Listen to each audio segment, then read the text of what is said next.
In a village shadowed by a once grand Roman fortress, young Elara heard whispers of ghostly legions marching at night. With Rome's retreat, chaos gripped Britain. Roads that once connected communities became treacherous paths where bandits lurked. Elara, like many, lived in fear of the unpredictable future, with fading memories of Roman order and the rising dread of Viking raids. Yet amidst this darkness, resilience was born. But the question remains, how did they cope? What could make an entire era be remembered with such a foreboding name? Let's discover. The relics of Britain's Dark Ages, which included invasion and migration as well as political and theological upheaval, can still be seen in the current environment. According to estimates, the Dark Ages lasted from 500 until 1066 AD. However, following the fall of the Roman Empire, the country was overrun by Britons, Anglo-Saxons, and Vikings, all of whom contributed in different ways to the development of the region. Why have we chosen to designate the period from 500 to 1066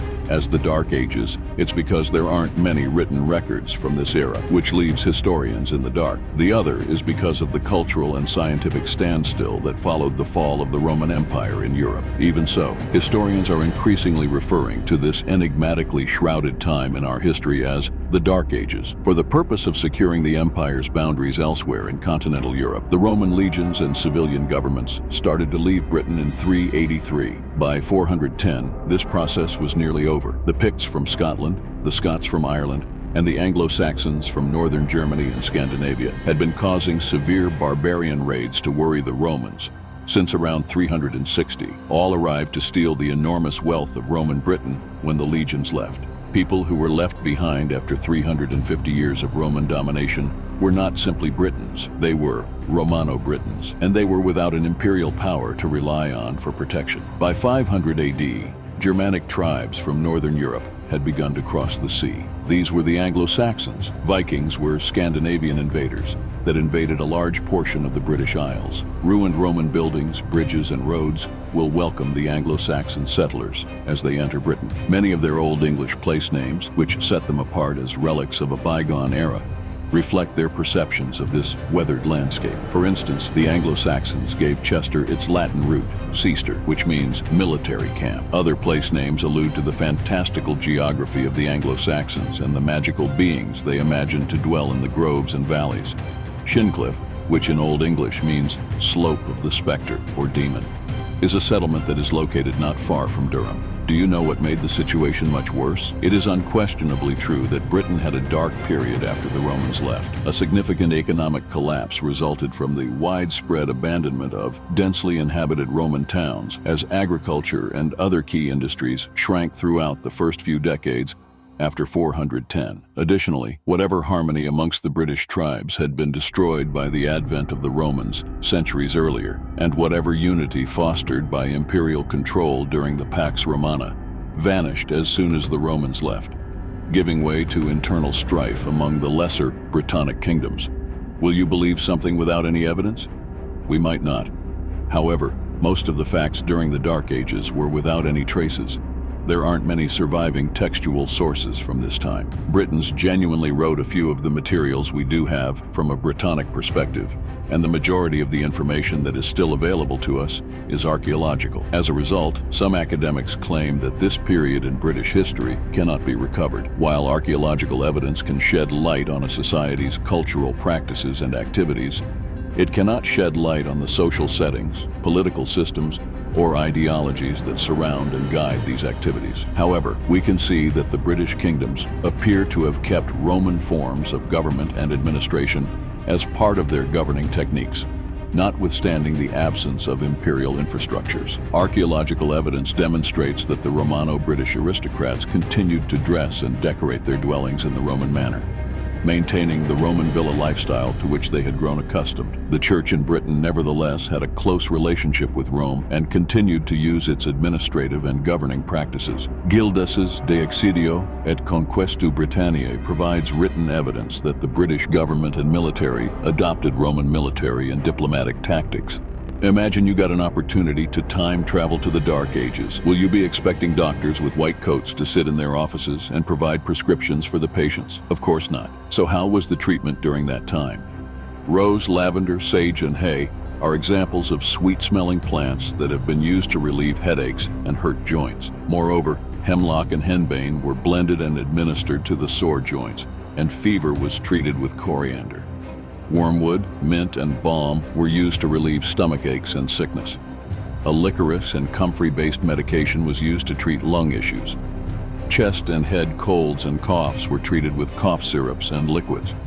Since vinegar was thought to be able to destroy disease, wounds were treated, and vinegar was frequently used as a cleaning agent. Mint was used to cure wounds and snake bites. Myrrh was applied to wounds as an antimicrobial.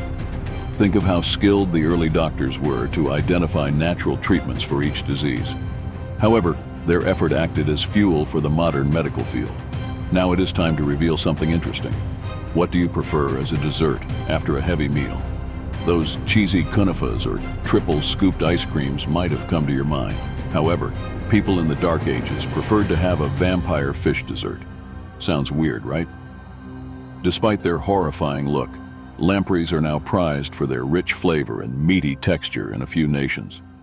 But in medieval England, the fish with the peculiar appearance was particularly appreciated. According to Henry of Huntingdon, Henry's historian, the king reportedly ate a surfeit of lampreys against the advice of his physician, and passed away at age 68. Although lampreys are frequently mentioned in the historical record, there is not much evidence of the species in the archaeological record. However, this could be due to the fact that the bones inside lampreys' eel-like bodies are constructed of cartilage and that their teeth are made of keratin, which is not likely to survive being buried for many years underground. However, there are just 2 other archaeological sites in the UK where lamprey remains have been discovered. Thus, Alan Pipe's discovery of a few rows of what appeared to be lamprey teeth while working as a senior archaeozoologist at the Museum of London Archaeology was very thrilling. It was discovered in London close to the Mansion House station. How do you prefer to have your bread shaped? Maybe a long loaf or a round burger with patties. However, what if we say that those were poison in the Dark Ages? The fungus Claviceps purpurea causes the small grain illness ergot. Ergot poisoning has been a risk for humans ever since they first started growing cereal grains like wheat, rye, barley, and oats. For many ages, this fungus has wreaked havoc on crops and European societies. Although ergot has been used for thousands of years, its negative effects on health weren't discovered until 200 years ago. Ergotism epidemics, now known to be brought on by consuming ergot-contaminated rye bread, were documented to occur frequently during the Middle Ages, causing tens of thousands of deaths. It was particularly prevalent in the drier, colder regions of Europe that heavily relied on rye as a food supply. The principal rye-growing regions of Central and Eastern Europe were included in this region. It was uncommon in the UK since there is less rye consumption there, and the environment is not as conducive to the growth of ergot. So, what is the secret behind the fancy name of the bread? The normally beige plant develops tiny black spikes on its head when infected. Lysergic acid, an alkaloid produced by ergot, is the main ingredient in LSD. Simply put, consuming ergot makes you dizzy. However, due to the island's historically low standard of living, food was never something that was thrown away. Locals in the small, remote town exchanged stories about their hallucinatory visions. Some still hold the witches and ghosts to be genuine.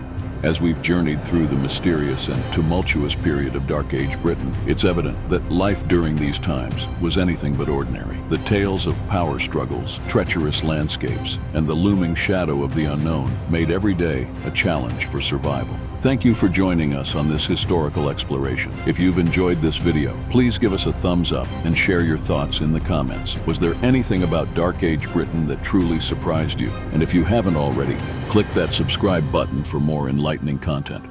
Who knows? Our next topic might just unravel another piece of history that's been hiding in plain sight.